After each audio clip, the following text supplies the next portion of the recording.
सूर्य नारायण भगवान की 7, देवी दुर्गा की 1 परिक्रमा और हनुमान जी महाराज की 3 परिक्रमा, भगवान विष्णु की, राम जी की, कृष्ण जी की 4 परिक्रमा की जाती है। तो कम से कम 4 परिक्रमा हो। इसके 4 तारीख को अति विष्णु महायज्ञ की शुरुआत पावनपुरी पौनी में होने जा रही है। इस दौरान जो है वो लाखों की तादाद में श्रद्धालु यहाँ पर पहुंचेंगे।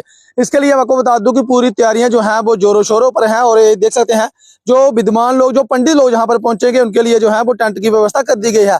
और जो मंत्र उच्चारण करेंगे 11 दिन तक लगातार जो मंत्र उच्चारण करते हैं, जिनकी आवाज आप सुनते हैं, वो ये महाराज जी हैं, आचार्य मृदुल शास्त्री जी महाराज। इनकी ही वाणी जो है वो आप लोग सुनेंगे। इनके साथ बातचीत करूंगा। महाराज जी 1 साल के बाद जो है वो आगमन रहता है पावनपुरी पौनी में, तो क्या कहेंगे, ये जग जो है वो शुरू होने जा रहा है। बोलो बद्री विशाल भगवान की जय। ये जो प्रतिवर्ष पावनपुरी पौनी में सतकुंड अति विष्णु महायज्ञ, जो बद्रीनाथ धाम के परम तपस्वी प्रातः स्मरणीय अनंत श्री विभूषित पूज्य पास संत श्री बालक योगेश्वर दास जी महाराज की पावन जन्मभूमि है। प्रतिवर्ष यहाँ पर ये सतकुंड अति विष्णु महायज्ञ देश के अमरवीर बलिदानियों की पुण्य स्मृति में, देश की सुख समृद्धि एवं आपसी भाईचारा, सामाजिक सद्भावना के उद्देश्य से ये आयोजन होता है, जिसमें देश के विभिन्न तीर्थों से साधु संत महात्माओं का यहाँ आना होता है। और इसमें एक प्रतिवर्ष विशाल और भव्य मेले जैसा यहाँ माहौल बन जाता है, जो कि पूरे क्षेत्र के लोगों को बेसब्री से इंतजार होता है कि कब वो समय आए और पावनपुरी पौनी में हम लोग चलें। महाराज जी, जो लोग हवन में बैठते हैं उनको कोई लाभ मिलता है? कुछ कष्ट वगैरह जो है उनके हरण होते हैं? देखिए, पुण्य शास्त्रों में हुआ। हाँ बिल्कुल। देखिए, पुण्य ही एक ऐसे हैं, धर्माचरण जो ऐसा है जो कभी व्यर्थ नहीं जाता है। वो एकत्रित होता रहता, संचित जिसको बोलते, संचित पुण्य करते रहते, थोड़ा थोड़ा करते करते जब वो उसकी आवश्यकता पड़ती है, परमात्मा जानते हैं कि कहाँ कितनी आवश्यकता है, तब वो पुण्य हमारा उदय होता है और हमारे लिए वो सामने आकर के ढाल बन जाता है। तो ये जो हम यज्ञ में बैठते हैं, हवन करते हैं, या उसमें जो भी सहयोग करते हैं, जो भी सेवा करते हैं, या उसमें बैठ करके यजमान बनते हैं, दान पुण्य करते हैं, उनके लिए सबको उसका अंश मिलता है और उनका कल्याण होता है। जी।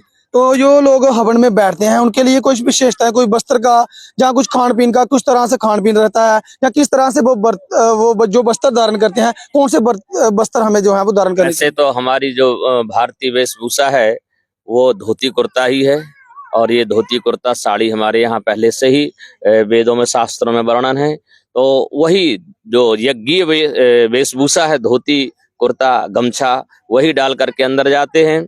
और एक और, जैसे यज्ञ में बैठने के पहले शरीर की शुद्धि होती है, शरीर की शुद्धि और आंतरिक शुद्धि, जो कि पंचगव्य प्राशन के द्वारा होती है। गाय के द्वारा जो 5 चीजें, दूध, दही, घी, गोबर, गोमूत्र आदि के द्वारा जो पंचगव्य का निर्माण होता है वो पिलाया जाता है।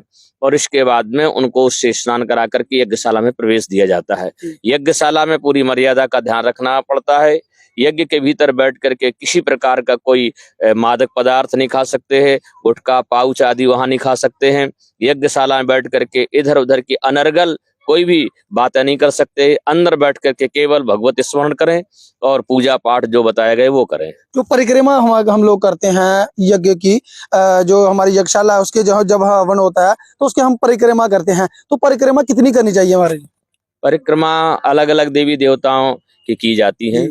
जैसे सूर्य नारायण भगवान की 7 परिक्रमा करने का विधान है, उनकी 7 परिक्रमा करना चाहिए। जो लोग 108 परिक्रमा करते हैं उनको पता नहीं, वो ऐसे करते हैं भक्तिमय में, वो उनको नहीं पता कि कौन से भगवान की करनी है, कौन से इष्ट देवता की करनी है, लेकिन वो करते हैं अपनी मर्जी से। तो सूर्य नारायण भगवान की 7, देवी दुर्गा की 1 परिक्रमा और हनुमान जी महाराज की 3 परिक्रमा, भगवान विष्णु की, राम जी की, कृष्ण जी की 4 परिक्रमा की जाती है। तो कम से कम 4 परिक्रमा हो। इसके बाद अधिकम फलम, जितनी ज्यादा करेंगे उससे उतना लाभ मिलेगा। क्योंकि यज्ञ की जो परिक्रमा करते हैं, पुराणों में लिखा है, जन्मांतर कृतानि च यानी कानि च पापानि जन्मांतर कृतानि च तानि सर्वाणि नश्यन्तु प्रदक्षिणाम पदे पदे। माने जो भी हमसे अनजाने में अपराध हो जाते हैं, जो पाप हो जाते हैं, वो प्रदक्षिणा करने से वो नष्ट हो जाते हैं। इसलिए प्रदक्षिणा करना चाहिए। और प्रदक्षिणा करते समय कोशिश ये होना चाहिए कि बीच में वार्तालाप नहीं करना चाहिए, मौन होकर के करें, गुरु मंत्र का जाप करते हुए करें, और या अपना जो भी मंत्र है भगवान सीताराम सीताराम बोले, या ओम नमः शिवाय बोलते जाएं, या हरे राम बोलते जाएं, कोई भी मंत्र उच्चारण करते ही यज्ञनारायण भगवान की परिक्रमा करना चाहिए, उसका पूरा लाभ मिलेगा। महाराज जी 4 तारीख को ये यज्ञ की शुरुआत होने जा रही है, तो 4 तारीख को क्या रहेगा? पहले कलशों में जल भरा जाएगा या उससे पहले भी कुछ कार्यक्रम? नहीं, तो ये जैसे हमने बोला अभी कि शरीर शुद्धि अर्थ माने यज्ञ के अधिकार के लिए सबसे पहले जो प्रयाश्चित कर्म होता है, जिसमें 10 प्रकार से स्नान होता है, मिट्टी, गोबर, गौमूत्र, गंगा जी का जल, गौरज आदि से जो स्नान होता है 10 प्रकार का, वो स्नान होगा। और 10 प्रकार का महादान होता है, वो दान होगा। इसके बाद प्रयाश्चित होम होगा, पापगढ़ दान होगा। फिर इसके पश्चात में पंचांग पूजन होगा, ब्राह्मण वरण होगा। ये 4 तारीख का कार्यक्रम है।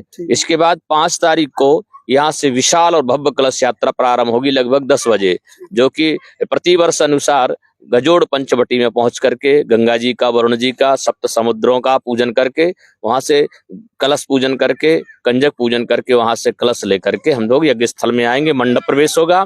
इसके बाद फिर 6 तारीख को अरणि मंथन होगा, जो कि एक अद्भुत यज्ञ का ये दर्शन होता है, क्योंकि जो हवन में यज्ञ, जो बड़े यज्ञ होते हैं, उसमें माचिस की तीली से या किसी चूल्हे से, किसी धूनी से आग लेकर के हवन नहीं होता है। हवन होता है जो अरणि मंथन के द्वारा अग्नि प्रकट की जाती है, उसी से हवन होता है। तो एक विशेष प्रकार की लकड़ी होती है जिसको समी बोलते हैं, और समी भी वो भी पीपर के गर्भ में जो उत्पन्न होती है, विशेष मुहूर्त में उसको निकाला जाता है, पूजन करके उसको तैयार किया जाता है। तो नीचे जो रखते हैं उसको बोलते हैं अरणी, ऊपर से जो घुमाते हैं उसको बोलते हैं मंथा बोलते हैं उसको। तो अरणी मंथन वही करते, अरणी मंथन, उससे अग्नि प्रकट करके फिर सभी कुंडों में स्थापित करते हैं, फिर हवन प्रारंभ होता है। धन्यवाद, शुक्रिया जी, नमस्कार जी। तो मैं आपको बता दूं कि आप देख सकते हैं ये महाराज जी ने जो है वो पूरी जानकारी आपको बता दी। हालांकि यहाँ पर संत श्री बालक जोगेश्वर दास जी महाराज आज जहाँ पर नहीं है, कल जो है वो उनके साथ वार्तालाप होगा। और ये आप देख सकते हैं ये पूरा लंगर की व्यवस्था जो है वो इनके ऊपर निर्भर है। पूरे लंगर की व्यवस्था जो है वो ये देखेंगे, जितने दिन भी ये यहाँ पर यज्ञ रहेगा, 11 से 12 दिन जहाँ पर चलेगा, और तीनों टाइम का लंगर जो है वो जो भी व्यवस्था रहेगी वो इनके द्वारा देखी जाएगी। तो मैं आपको बता दूं कि देख सकते हैं आप, इसके ऊपर जो है वो अभी टेंट व्यवस्था जो है वो करनी है, क्योंकि 2 दिन अभी शेष बचे हुए हैं। यज्ञशाला के भीतर और अंदर बाहर चारों तरफ जो है वो जगमगाती हुई लाइटें जो है वो आपको अंधेरे में दिखेंगी। हालांकि अभी जो है वो समय है, और ये पूरा कार्य जो है वो लगभग शुरू हो चुका है, और कल तक ये है पूरा कार्य जो है वो हो जाएगा। तो ये यज्ञ की शुरुआत जो है वो 4 तारीख से होने जा रही है। आप सब लोग जो है वो यज्ञशाला में पहुंचे, यहाँ पर यज्ञ के दौरान जो है वो आप लोग यहाँ पर पहुंचे, और चारों तरफ जो है वो यहाँ पर रौनक रहेगी। आप लोग भी यहाँ पर पहुंचेंगे और यहाँ पर जो यज्ञशाला है उसकी परिक्रमा कर सकते हैं और पुण्य के भागी भी बन सकते हैं। फिलहाल इस अपडेट में इतना ही। मुझे दीजिए अनुमति। देखते हैं रियासी जय की न्यूज़। नमस्कार, जय हिंद, जय भारत।